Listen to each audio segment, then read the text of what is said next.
Deadlink is an awesome game, without a doubt. During the corona pandemic, indie games began to shine as a lot of people had more time to play video games. Deadlink is a direct result of the pandemic, as its lucrative price and outstanding gameplay made it a great game in my opinion. There is something special about Deadlink and all other indie games. Indie developers have a lot more freedom from investors and or outside influence. This gives developers more leeway with their games. So, how does Deadlink play? How immersive is it? And can the game be improved?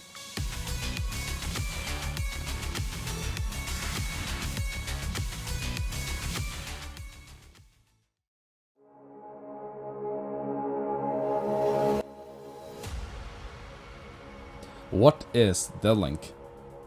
Deadlink is a roguelite cyberpunk arena shooter. Now what exactly is a roguelite? A roguelite is most comparable to a roguelike, where you start from scratch every time you either die or finish a so-called run. A run is basically just a playthrough of the game's levels. As you are making your way through said levels, you'll encounter progressively stronger enemies, power-ups, new weapons, and or armor along your way. At the end there is usually a big boss you'll have to defeat in order to finish or to continue your run. The elephant in the room is that roguelikes are very dependent on luck. Whereas one run you'll be cruising by on the hardest difficulty with the best equipment, another one will have you licking the bones on easy, just because you've had terrible luck with your loot drops. Roguelites takes the exciting gameplay of roguelikes and makes it more consistent and thus more enjoyable. This is done by making the player weak at the start of their newly created save file. There is a hub in Deadlink. In the hub there will be an option to upgrade yourself and making you better, faster and stronger. As you continue to play more, the feeling of inferiority will be gradually replaced by however demotivating it is to die, it won't be for nothing. You are supposed to go back to the hub and get those sweet upgrades for your so-called shell.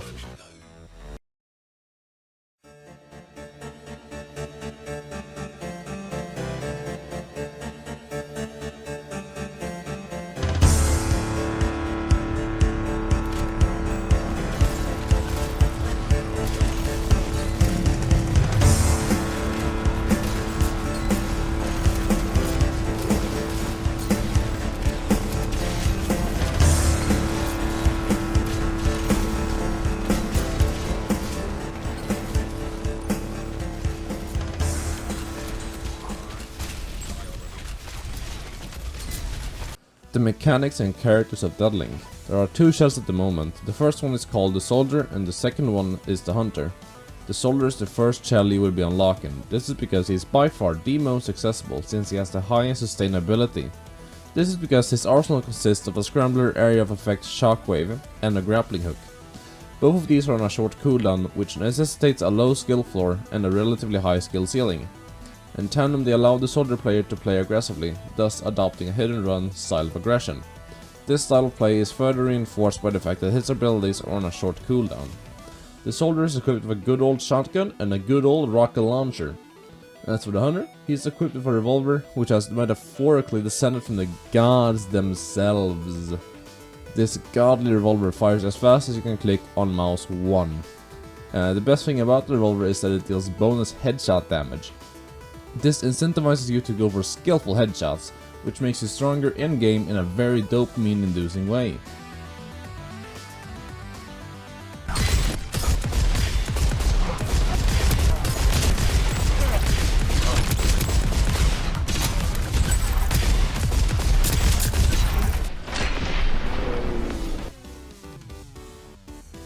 His secondary isn't quite as fun to use. The main upside of Hunter's quote-unquote secondary is that it's plain and simple, very strong as of late Q4 2022, aka December 10th 2022. His secondary when upgraded throws all balancing out the window, with the only exception being on the hardest difficulty. The Hunter Shell is equipped with a teleporting ability which switches places with you the player and an enemy roughly equivalent in mass of the player. His second ability is placing a stationary clone, making the player invisible for a few seconds or up until the player fires his weapon. The enemies nearby will automatically target the clone, so this is an escape tool. Compared to the Soldier Shell where you want to use your abilities as often as possible, the Hunter Shell requires the user to make strategic decisions regarding their ability usage. Spread throughout the arenas of Deadlink there will be these hovering balls called sea balls. These sea balls are refueling stations for your secondary weapons.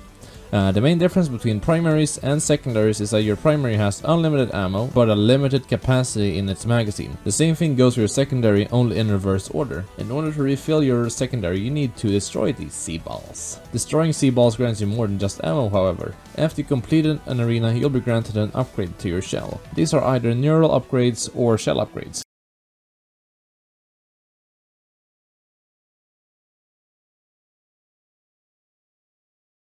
Keep in mind, after every second arena or so, you'll get a neural link upgrade. As for the second arena, you'll be granted 3 random choices of either upgrades to your shell and or your weapons, a shop, health restores, extra turning tokens, extra XP, or extra credits used to buy items in the in-game shop.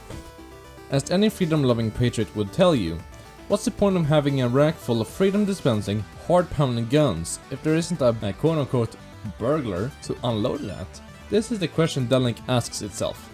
The answer? Yes. Having such a drastic enemy variety is great, since it means that every enemy encounter has a specific role it must fulfill. Fodder enemies, which you'll encounter as weak foot soldiers in the early parts of the game, they act like refueling stations with a small bit of punch. This concept extends to the pressure units such as the hammer-wielding mad lads from Ohio or the average Japanese-American fat kid seen in the Neo-Tokyo segment. This makes the combat a lot more engaging, since every type of enemy requires their own separate tactics and weapon elements. Where human enemies are weak to fire,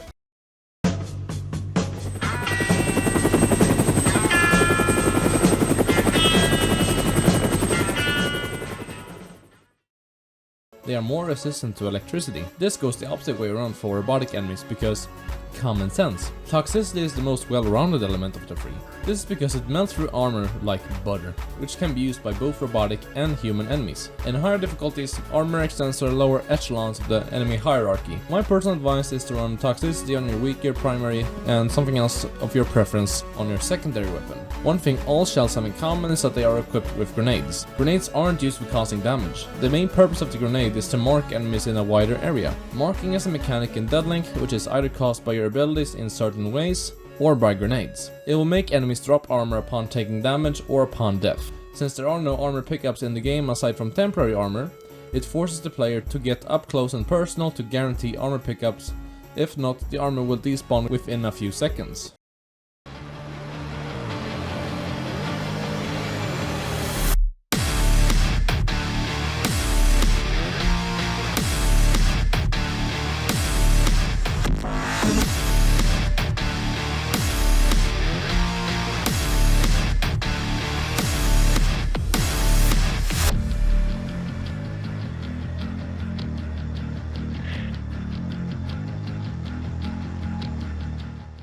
The levels of Deadlink. There are 2 episodes in Deadlink. The first episode takes place in a Neo-Tokyo inspired place in which you'll be fighting the Yakuza Mafia. The second episode takes place in a German military testing facility. Both locations, mechanically wise, play quite well.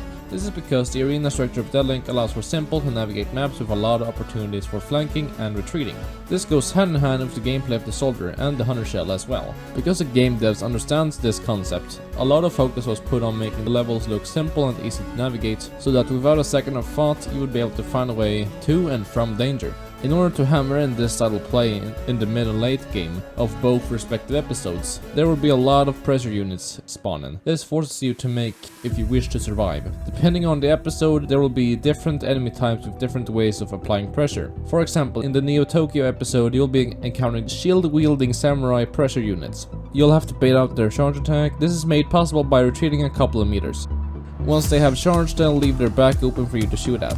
The enemies of Deadlink and the maps go together in a way in which it creates a flow of pure battle. Having simple to navigate arenas, the player will be able to find cannon fodder enemies which he or she will use as metaphorical health packs. This further facilitates the need to move around, seeing as the big bads are the ones chasing you whilst the fodder are kicking back with an ale in their hands. While this is very subjective, the levels of Deadlink are very well designed. The themes strike a chord with me that few games can ever dream of doing. Whether it is neon lights in Neo-Tokyo, or the bracing brass and hard-pounding steel of the military facilities, they are interesting to play in. The atmosphere is immersive since they both feel cartoony and realistic at the same time. This makes for a great setting in the world of Deadlink. In tandem with the awesome gameplay and the arenas of Deadlink, it makes them fun to play and run through, again and again. Even though there are only 2 maps, the maps are superb. As the old saying goes, quality over quantity.